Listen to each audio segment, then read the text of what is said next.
Hello and welcome back to my channel. I'm Bob the Booker and today I'm talking about the Booker Prize. Wow, nobody saw this coming. What I wanted to do, maybe it's a little bit early, but we are in Booker season. We've had the International Booker Prize long list come out, and it is probably not too long now until we get the long list for the Booker Prize, the non-international Booker Prize. And as you may kind of expect from the title of this channel and what I normally talk about, I'm really quite excited to see what comes up this year. Now, I've never really tried predicting the Booker Prize, and you know, my vague thoughts last year on what might make it, I was entirely out. So actually, it is interesting. By the time we got to the long list last year, I had read a grand total of one of the long list, and that was the Hilary Mantel book, The Mirror and the Light, which in fairness, I think everyone saw coming. So here is my attempt at guessing these Booker Prize, this Booker Prize long list for the first time. I am fully acknowledging that I will very likely be wrong on the majority of these. I also feel like I'm cheating slightly because I've got slightly more than 13, I think, and the long list is 13. So there are definitely some things on this list that won't be on the actual long list just by numbers. I haven't gone that much over. And I wanted to split this out into three sort of sections. So I've split it into the first one, which is some kind of very likely names. So names I think that are very likely to be in the prize, not only because they have had a lot of buzz this year, but for example, also that they are maybe by people who have previously won the prize. And if you have won the Booker Prize, your publisher can submit your novel automatically without having to consider anything else. Sort of just in terms of the logistics around this, essentially, publishers are allowed to submit a certain number of novels to the prize. This is normally basically one per publisher, plus bonuses for various other things. So, for example, I think it's something like in the last 5 years, if your publishing house had a novel in I want to say shortlist, maybe it's the long list, shortlist or long list, you are allowed to submit an extra one. And so there is possibility for up to, I think, 5, you know, based on that. And obviously there are, you know, Penguin is split into about 40 bajillion different publishing sort of chapters or sectors. I can't think of the exact word, maybe house, imprints. I think imprint is the word. Let's go with that. And so, you know, many of them are allowed those kind of, you know, multiple things. And so Penguin, I mean, partly because Penguin is so big in UK publishing, obviously it's you know, it's a vast majority of books published in the UK. And so many of those imprints, so Random House and sort of various other bits, will count as individual things. It's kind of University Challenge where like Oxford and Cambridge have like all of their colleges as like separate teams. It's that kind of thing. So I'm fully aware that I have not gone through and checked publishing houses, publishing whatever for any of these. So it is potentially very likely that some of these may not be eligible because I've maybe listed 4 from a publishing imprint that's maybe only allowed 2 or 3. So I'm almost definitely wrong on many of these, but let's give it a go. Either way, these are books that have been published recently that I adore. Other kind of criteria for inclusion is that they have to have been published in the UK first. It's okay if they were published at the same time in the US and the UK, for example. The writers can be from anywhere in the world. The books only have to have been published in English between, I think, 1st of October last year and the end of September this year, which may also mean that there are books longlisted that have not come out yet. And so I have actually got a few books that haven't come out yet on this list based on advanced copies that I've read as well. So let's see how this goes. So yeah, the first part that we're going to go into here before I ramble anymore is likely ones that I think are very likely. This is based either on a lot of the buzz around them. This could be that they are previous winners, and kind of books that feel very of the moment that it would be quite bizarre to not consider in some ways. So first, as is probably no surprise to many people, Klara and the Sun by Kazuo Ishiguro. So I adored this book. I had a separate video on this. You know, Ishiguro has been nominated for the prize 4 times before, shortlisted for the prize 4 times before. He has won once, and so will automatically be allowed to have this submitted. I think it's good enough that it will make the long list, personally. It's a very kind of, it's a story about artificial friends, these kind of robot characters who come in and are sort of substitute friends or kind of siblings for young people. I mean, it's a really interesting tale looking at kind of this sort of dystopian-ish sort of future and the role of kind of, you know, what is the sort of delineation between a human and a robot. You know, what makes something human, what makes someone human? Is it a soul? Is it, you know, whatever else? I absolutely adored this. I think it was a beautiful, beautiful book, and I think it's good enough therefore to make it onto the list. You know, Ishiguro hasn't been shortlisted for a little bit now, maybe since, I want to say since 2005 with Never Let Me Go, which this book has many similarities to. It kind of in some ways is a kind of continuation on the theme of that. So I think it maybe has a good chance of being on the list pretty automatically because of that. I think another book, which I've unfortunately not read yet, is The Living Sea and Waking Dreams by Richard Flanagan, who won the prize in 2014. So he's an Australian author. I've heard a lot of really nice and really good things about this book. I absolutely adored his 2014 winner, The Narrow Road to the Deep North. I just thought it was such a stunning, stunning piece of work. I haven't read anything else of his, but I mean, for me, that book alone, just the quality of the prose, the power of it. That book was about sort of prisoners of war. And I just thought the writing on it was so sublime that I can't imagine that he's lost the ability to do that in these other books. But yeah, The Living Sea and Waking Dreams, I think is also has a really good shot of maybe making the long list just because he's automatically again considered because he's won before. And that's a nice thing that winners get to do. The next two I wanted to mention are books by authors who have been shortlisted and have been kind of in some ways quite close to winning before, or are very well established authors in various other ways. So the first is Double Blind by Edwardson Aubyn. I've not read the Melrose quartet, I was about to say quadrilogy, no, quartet yet, which is a set of books that's sort of semi-autobiographical but are kind of largely sort of focused around this one character. Sort of shortlisted in 2006 for Mother's Milk, which was the third in that quartet. And this book is, you know, a new one kind of outside of that quartet. But from what I've heard about the kind of a lot of the love for Double Blind and a lot of love for his other books, I would not be surprised if this made it onto at least the long list. But either way, you know, it's a book that I really am excited about checking out this year, hopefully. The next would be Whereabouts by Jhumpa Lahiri. So she was shortlisted back in 2013 with The Lowland, which I can see on my shelf over there. You know, she is she's an author who has also been kind of shortlisted for the Pulitzer before. You know, she's really well respected author. I've heard really good things about Whereabouts as well, so I'm excited to check it out, whether it makes the long list or not. But I think, you know, there's a chance that book could make it in. And yeah, I'd be interested to check that out if it does.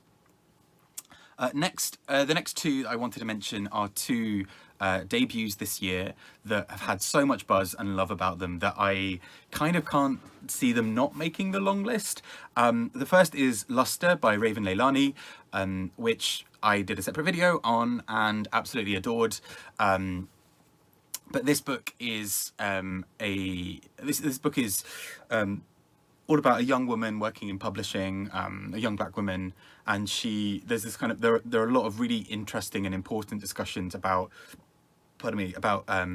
black women in the US, about black women in industries like publishing, and a lot of kind of other really interesting discussions about sex, sexuality, gender, kind of intersections of all of those with race. and kind of belonging and place and all those kinds of things. So yeah, really interesting book. It's had a lot of buzz. It's on the long list for the Women's Prize, and it's just one of those books that I think a lot of people have really fallen in love with so far this year. So I am really excited to see what comes next from this, and I really hope it makes it onto the long list for the Booker. I think it deserves a place there. I think it's a really solid novel. I also just hope it stands up to scrutiny. This is one of those interesting things about the Booker as well, is to make it onto the long list, you know, the judges will have read the books once and kind of made their top 13 from there. But to make the shortlist, they have to read that long list again and come up with the next one, and then to choose the winner, they have to read it again. I think Gloucester is the kind of book that would stand up really well to multiple readings, but I think in some ways there are other books that might edge it out if that were the case, just because I think, although Gloucester does a lot of clever things, I think, I don't know, I'm intrigued. I would like to see how that all goes if it does make the long list. Next up is Robert Jones Jr.'s book, The Prophets, which again I did a separate video on and adored. I thought this was, I mean, already for me is one of my favourite books from this year. And I mean, I know we're only in April. Are we in it? Yeah, April at the time of filming this. But I just think it's gorgeous. I mean, it's, you know, a story about kind of enslaved men during, you know, the American Civil War, the two black enslaved men, and their kind of relationship with each other. It's just so supple and brilliant and genius and taut and heartbreaking and heartwarming and everything. And I just adored this book and really, really hope that it gets the love it deserves. If this doesn't make the this is one of the books that if it doesn't make the long list, I will be incredibly surprised. Because for me, I can't think of many books that I've read so far this year that would replace it there. I mean, for me, this is the book that, if it makes the long list, I think is the winner. Like, I feel that strongly about it, that I think this is a book that if it makes it into the onto the long list, it has a really great shot of winning. It's just such a rich story. I can imagine it standing up to multiple readings and getting better and better with each reading. So yeah, let's hope that one's there. Next up are a few books that I think are possibles. So I don't feel as strongly that these will maybe make it to the long list as the ones I mentioned earlier. Not only because, you know, some of these are newer authors. I mean, although obviously Raven Leilani and Robert Jones Jr., those are both debuts. But these are books that I think have had quite a good critical reception so far. Maybe not as kind of overwhelmingly big and kind of buzzy as perhaps The Prophets or Luster, but I still think have a decent shot of getting on there as well, because they're such interesting novels that explore such interesting topics, and I think they could really quite make it there. So the first up, I've got it just here, is A Burning by Megha Majumdar. Now, I did a separate video on this. There's a bit of a theme here. I did a separate video on this. This is a book all about a terrorist attack that happens in India and the kind of lives of three characters as they kind of negotiate and sort of navigate the kind of corrupt elements of kind of government and law enforcement and the court system around them within India, and how they try to have their own versions of justice and their own versions of a good life within that. And so I think it's a really interesting book. It's such a compelling, thrilling read. I also think because of the way this book sort of ends, I actually think it would also really hold up well to multiple reads, because I think that reading the book again, knowing what happens towards the end, I think makes the early stages of this book a little bit more fascinating. So I'd be really up for seeing that. Next is Open Water by Caleb Nelson Azumah. I think I might have just got his name entirely wrong there. This is a novella, or essentially a novella. My only fear is it's maybe too short, but there have been shorter novels, even recently, that have made it onto the long list and the short list. So Tobin's The Testament of Mary was only about 100 pages, and that made it in 2013. So Open Water has a shot. And this is a book told in the second person, all about these two characters who are kind of have this sort of relationship going, and it's kind of quite taut and tricky and fragile in some ways, all set against these sorts of backdrops of mental health and the role of race and racism in these characters' lives. and kind of violence, and there's this really strong sense of place and of London that I just think is really compelling as well about this book. So there's a lot going about this book for me. I did it as a buddy read with Simon Savage at Savage Reads, and we both thought there was so much going for this book in terms of like the quality of the prose. It's just gorgeous at times. It feels very poetic and very fluid all the way through the book, and I just think it's fascinating. So yeah, I think this maybe has a good shot. It also feels like a book that there's been a fair bit of buzz around this year, and I would be quite excited to see how that actually plays out. A couple of others. Patricia Engel's Infinite Country. So again, I have done a separate video about this, and I thought this book was really quite beautiful. It talks a lot about immigration and about the immigrant experience. Yes, I think Infinite Country has a lot going for it. It's, you know, we've seen novels about kind of similar topics make it to the long list before. So Louisa Valicelli's, gosh, what is it even called? Her book that I have forgotten the name. Lost Children Archive. Yeah, Louisa Valicelli. And that book for me I just thought was gorgeous, and you know, I kind of got similar vibes. I think Lost Children Archive perhaps for me was a better novel, but I still think Patricia Engel's Infinite Country is a really strong book that has a really good chance, I think, of making it, and I would not be surprised to see that a book like that on the long list. I think it's also a book that could do with a little bit more love, particularly, you know, with lockdown being as it's been, you know, many parts of the world. I think you know, a lot of books haven't had the big kind of fanfare around them that they would otherwise have had for their launch, and so I really hope that a book like Infinite Country gets a little bit more of a push to be out there. So we also have books that I think could also have a good shot, and these are by some other authors who I think are fairly established, or books that have had, you know, a decent amount of buzz this year so far. One of those is Second Place by Rachel Cusk. I don't know too much about this book, but I have an advanced copy of it. I think it's out in May. So I'm excited to read about that soon and hopefully talk about it soon as well. And that book is, you know, Rachel Cusk has had, you know, a really strong career so far, really, you know, of writing. She's kind of written essays, she's written kind of stories, and people, I mean, I've never read anything of hers, unfortunately, but she's had a lot of love and a lot of buzz around her before, and I really hope this book kind of lives up to that. It'll be my first one, and let's hope it's there. But, you know, I think it seems like it's about time for an author like her to break onto a long list for the Booker and get a bit more love. Maybe I'll read it and hate it. Who knows? The next is Detransition Baby by Torrey Peters. Now, this has been longlisted for the Women's Prize. And unfortunately, some people have used that as an opportunity to spout transphobic remarks about the author, and just sort of more generally just spew their vile transphobia around. That is not okay in any way, shape or form.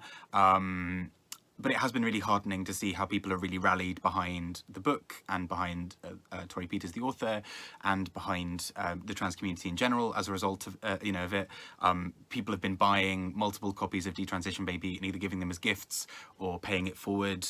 I'm planning on doing that with my local bookshop, of buying. I've already got a kind of reserve on it in the library before this kind of manic stuff happened, but so I should be able to read it in a week or so, but I really want to, you know, support this book, so I'm going to buy a couple of copies at my local bookshop and have those for people who want them.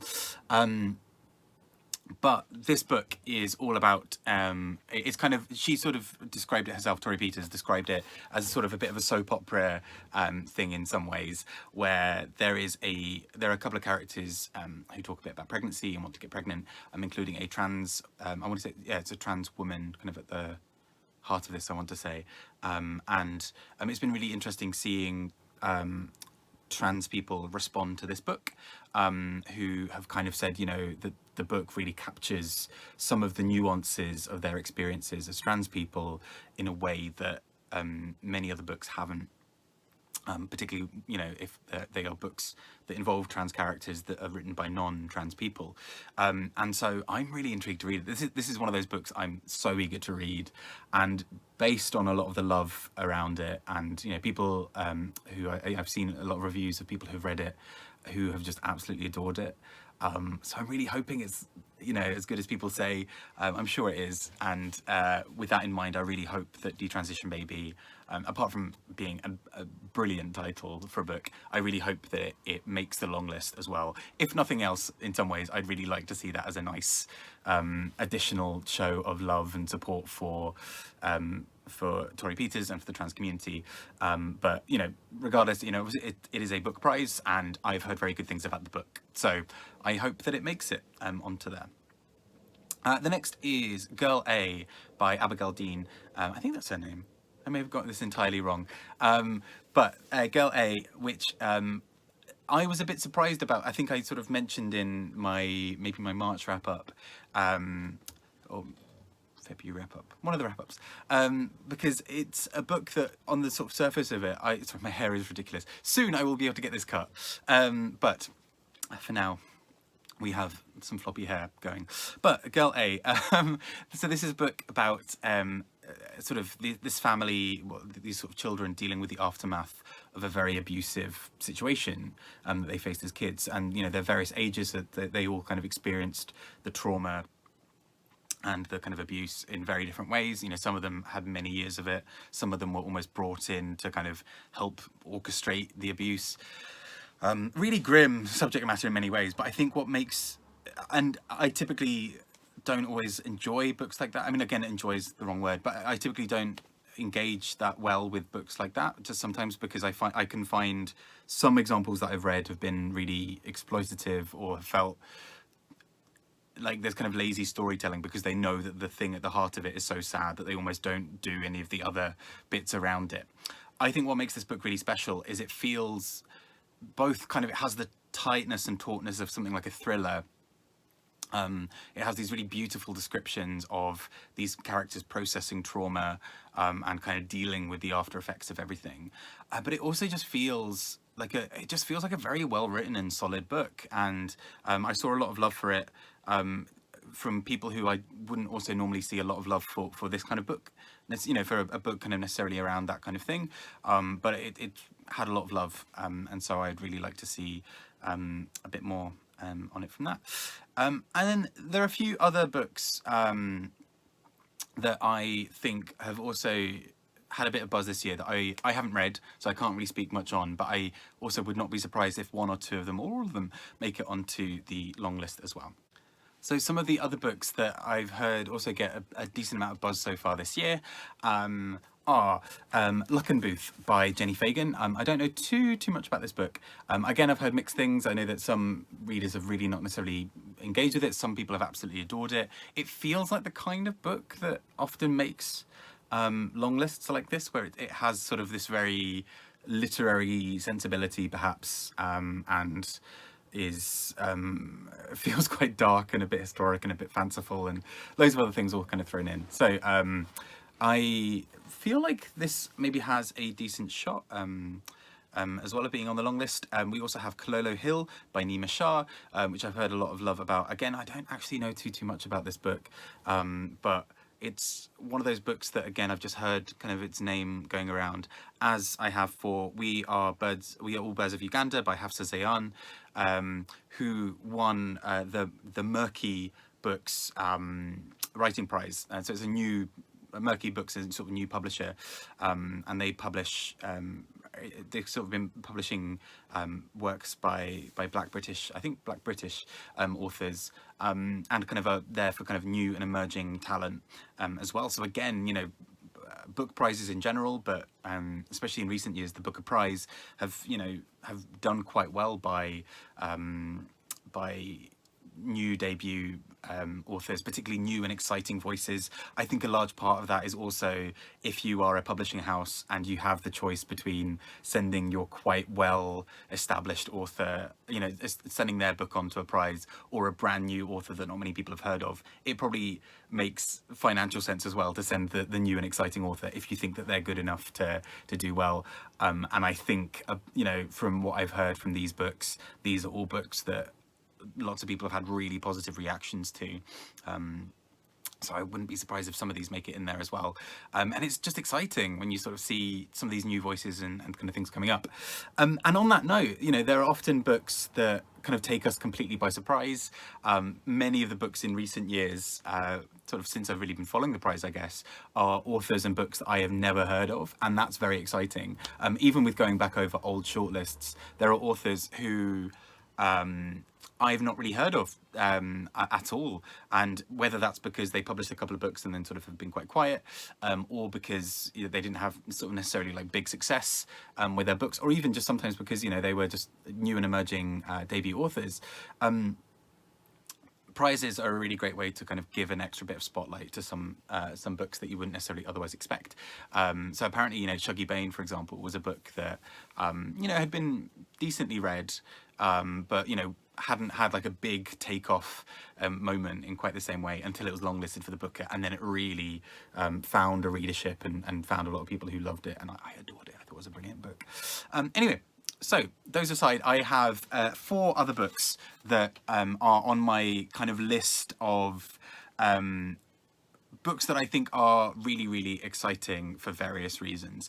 So firstly, I've covered this in I think my January or February wrap up, and that is Sorrowland by River Solomon. I think this is a bit more of an outsider chance potentially, if nothing else, just because it's a little bit more sci-fi fantasy at times, and typically that genre doesn't necessarily have great representation at the Booker, but you never know, it can change, and I think Sorrowland is strong enough to be a book that might break those molds. It's, you know, a book, a really beautifully written, very tight, pacey kind of book about this woman who escapes from a sort of I mean, cult is maybe not the right word, but a kind of a very closed community, and there is a really, you know, she sort of seems to develop these sort of powers as well, or sort of, you know, and lives sort of out in the wilderness. I just thought it was fascinating and a really, really interesting book. Another one that is absolutely no surprise to anyone who's sort of seen videos recently is Dinner Party, A Tragedy by Sarah Gilmartin, which comes out in September. So it is, or August or September, which does make it eligible. And this is a really tight, tense book about sort of family dynamics, and a family struggling to come to terms with the loss of sort of a couple of family members, and them coming together for these annual dinner parties, and how a family can change each year. I think there's so much brilliance about this book, so much that's unsaid, and this is the kind of book that normally does quite well at the Bookers. So if it is submitted, I think it has a good shot of making it onto the long list, because it's just this really, you know, really beautiful prose, very clever style, where, you know, I know some people's criticism of the book was that it doesn't feel like much is happening, but that's because there's so much happening under the surface, and families are like that. You know, people disappear for 10 years, come back, and suddenly there are these weird dramas and tensions that people didn't expect. So I think that is also a potential option there as well. And finally, 2 other books that I think have maybe an outsider chance of being that kind of really fun wild card on the list, or a book that's maybe a little bit less expected. This one I think maybe is a bit more of a stretch, perhaps just because it's a bit more of an experimental book. And yes, I've spoken about this already. It is Maxwell's Demon by Stephen Hall, which I absolutely loved. A really kind of tight, tense, experimental book with just a lot of really interesting stuff going for it. And so I think it kind of maybe would rise above sort of some people's dislike perhaps of kind of more experimental books, because the story behind it and within the book is so interesting and so fun. And, you know, I think this is a book that could do that. I'd be really excited to see it make it, just because I want this book to be in more people's hands and I love it. That aside, there is also, I've not read this yet and I'm really excited to get round to this, and that is Cold New Climate by Isabel Wohl. And this is from a brand new publisher, a small indie publisher. And this is their very first book. And this book is, that publisher is Weatherglass Books. And so they have basically started up, their sort of story was that they were thinking about the novel The Blue Flower by Penelope Fitzgerald, which again, to regular viewers of the channel, you may realise I love Penelope Fitzgerald, and that was a massive sell to me to kind of check them out. So I think I sort of paid for a subscription to get their first two, I want to say, books that come out this year, this being the first one. And I think this has got a good shot for several reasons, partly because I think it would be really exciting to kind of champion a new voice and a new publishing house at the same time, particularly a small indie press. But also this book kind of has a lot kind of going on in terms of some of the wider things. So the idea of kind of thinking about climate, thinking about new starts. This feels like it has all those kind of literary qualities that kind of many people would sort of fall in love with. Again, I haven't read it yet, so I may be entirely wrong, and I may struggle with it, but I think it's a really beautiful idea for a book from what I've read, and I also would love it to see, you know, a small press get the kind of love it deserves. I think same for Murky Press with We Are All Birds of Uganda. I think it'd be really great to see some indie presses getting some love, you know, in the same way that Ducks Newburyport from Galley Beggar Press, who I love. Galley Beggar Press are amazing. And, you know, it was great, really great to see Ducks Newburyport give an indie press a really big boost as well, with, you know, many more people checking out a book like that. One book that I entirely forgot to mention, and I've now remembered a moment later, and I'm now completely caught in the sun in quite a nice little way. I'm glowing. But another book that I think is maybe an interesting outsider, that I read as an advance copy, is The Listeners by Jordan Tannehill.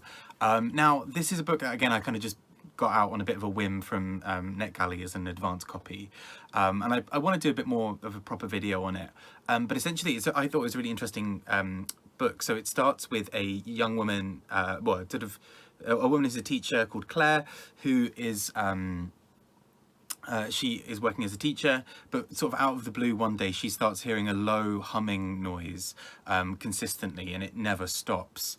And at first she sort of, you know, it feels like a minor inconvenience, and it feels almost like, you know, a kind of fly buzzing around, where it's a bit annoying, but you can kind of deal with it. And as the book goes on, she starts getting more and more distressed by it. She sleeps badly. It overcomes her. She can't focus, she can't do whatever, and her life starts rapidly falling apart. Now, I think what I found really interesting about this book, and that for me sets it apart from other books that might have a sort of similar theme or idea, is that it then delves into this world of conspiracy and of community. So once, you know, she starts losing things in her day-to-day life, and, you know, everyone around her thinks that she's crazy because she can hear the sound and they can't, she meets a few other people who can hear the noise, and so there's this kind of community of people all listening, the listeners. And what's so fascinating about it for me is it's so tense and tight, but it then kind of starts exploring this idea of her as a fairly unreliable narrator, potentially, because she's narrating this whole story. We know that she's written it after the fact, so does she have a kind of a clear sense of, you know, what went wrong, or you know, or is she so deep in this rabbit hole now that there's no getting out? And that's what's so interesting. It starts bringing in, for example, QAnon conspiracy, or anti-vaxxer conspiracy, all these other things, and interrogating them in quite an interesting way, because we see that the more she becomes sort of broken away from her day-to-day community, from her, you know, her job, her husband, her daughter, the further into this sort of rabbit hole she goes with these other people. And when they try to talk her out of it, she feels that they're gaslighting her, and that they are telling her that she's crazy and all these other things. And we as the reader are caught in a really interesting position, because we want to believe her and trust her because she's the narrator, she's telling us this whole story, but increasingly we start to think that maybe we can't fully trust things. And when she talks about being gaslit, we realize that we as the reader are also thinking she's maybe crazy at this time. So I thought this was a really interesting novel, and I think could also be a really interesting kind of what's the word, wild card for the Longlist, because I just think it's a kind of book that we haven't really seen probably for a bit, and it feels very current, it feels very of the moment, because it's dealing with, you know, these issues of these issues of you know, modern life and conspiracy theories and all those kinds of things. So it's really interesting and really just really fascinating little book. I really hope it gets into more people's hands as well. It's very well done, I think. So anyway, those are my thoughts on some of the books that I both think will, and in many cases hope will, make it onto the Booker Prize long list. I am fully prepared to be absolutely wrong on so many of these, but I hope I'm not too wrong, because there are many books on this list that I would love to see make it. I'd love to know your thoughts. Are there any books that you think I've missed? You know, really great books that have come out since last October, and that you think have a really good shot of making it there. This could be a, you know, wish list of books you'd really love to see there, or books that, you know, you've been meaning to check out, or even books that, you know, you just think have a shoe-in, you know, are shoe-ins, almost like, you know, Klara and the Sun by Ishiguro, where there's probably a strong chance they'll make it. But we'll see. It's, you know, like with many other things, particularly like with the last 2 years, the Booker Prize can be anything, and, you know, if 2020 and 2021 have taught us anything, it's not to, you know, not to expect the expected. So we shall see what happens in a few months' time. Either way, I hope you've enjoyed this. I'd love to hear your thoughts. I have been Bob the Booker. Wish I could say my own name, my own sort of channel name there, and the Booker Prize, which is a big part of this. I've been Bob the Booker. Take care and enjoy your reading. Thank you. Bye bye.